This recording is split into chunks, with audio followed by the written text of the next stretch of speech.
everybody, so we're back once again talking some House of the Dragon on the channel with the third episode just dropping. It seems like each and every week the plot threads in this series continue to get more and more intense. All the politics, the stakes, everything in the show is heating up because we did see in the last episode that Viserys chose to marry Alicent Hightower over Laena Velaryon, and then we witnessed at the tail end Corlys is plotting with Daemon to take on the Crab Feeders. Once again, much like the last episode, we are subjected to yet another time jump in episode 3, this time around it being a couple years. This one wasn't as jarring to me, I'm used to them now, and it also was very noticeable because Alicent Hightower is now popping out children. We have a boy named Aegon Targaryen, and as you can imagine with her finally giving a male heir to the throne to Viserys, it does add some fuel to the political aspect on many fronts in the series around the Iron Throne. I actually quite like the way that this episode was structured with two storylines, one more so focusing on the drama, setting up those type of conflicts, while the second half of the episode is much more focused on the big action spectacle battle sequences. They did such a great job balancing all those aspects, so that was something that I have to commend them for. The way that they opened the episode I thought was pretty epic, getting to see Daemon on top of Caraxes roasting all the crab feeders.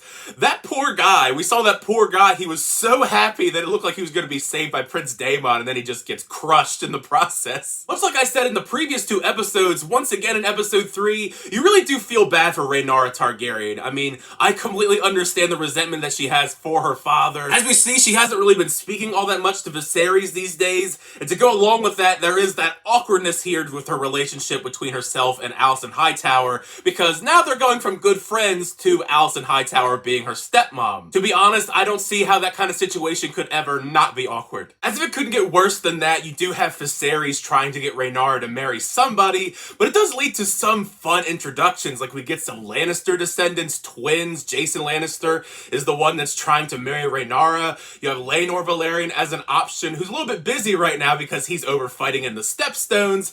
And freaking Otto, I mean, I'm not a big fan of Otto Hightower, but I thought it was pretty gross of him to inject Aegon, the 2-year-old, to potentially be the future husband to Rhaenyra. If there's one thing that Otto Hightower is going to do in this show, it's going to be try and scheme. Not even just in this sense, because he's continuously telling Alicent to try and persuade Viserys to do things, because Viserys, I mean, I think as a person, we do see him be quite vulnerable this episode, but as a king, I think he's pretty terrible. I mean, he doesn't know how to kill a stag on his own, and also the whole fact that he's kind of ignoring the war for a large portion of the episode in favor of partying. Even if it was brief in this episode, I am enjoying the bond here between Rhaenyra and Sir Criston Cole. They do seem to be the only people that can confide in one another, and I do think that is an intriguing relationship to see develop over the course of this season. During all this with Criston, we saw Rhaenyra completely butcher this boar, taking out all this aggression on this boar. Kind of parallels the whole fact that Viserys cannot kill a single stag by himself. I mean, he needs a lot of assistance. Now, when I saw the teaser for this episode last week, one of the things I was most psyched for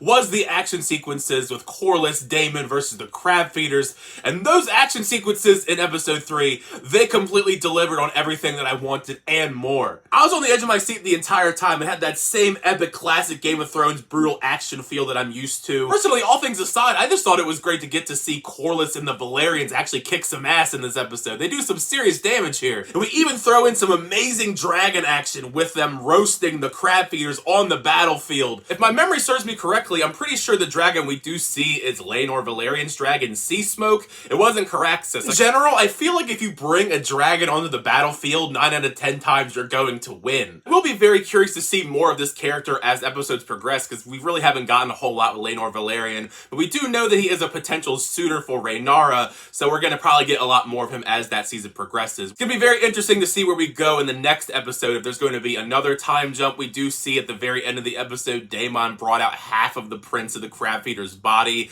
so it seems like that conflict, at least this part of it, is over. But now you've heard my thoughts on episode 3 of House of the Dragon, make sure you share your thoughts down below. What do you think of episode 3? I think that this series continues to get better and better each and every week, but I would love to know your thoughts down below. Did you like the episode? Did you dislike the episode? Share any thoughts or theories you may have where we're going to go in the next episode. It certainly feels pretty crazy that I'm going to be covering both House of the Dragon and the Rings of Power at the exact same time. There's a lot of fantasy going on the channel. And if not on this channel, I also do reactions to Game of Thrones over on my friend Larry's channel, Chiliboard Productions. We're going to start season 7 soon. So if you're interested in more Game of Thrones content besides the stuff that's on this channel, I will leave a link in the description for that. But thank you guys so much for the reviews for the House of the Dragon. I really do appreciate that. Make sure you leave a like on the video and also subscribe to the channel so you update reviews, reactions, unboxings, and more. For the next time, I'll see you guys later.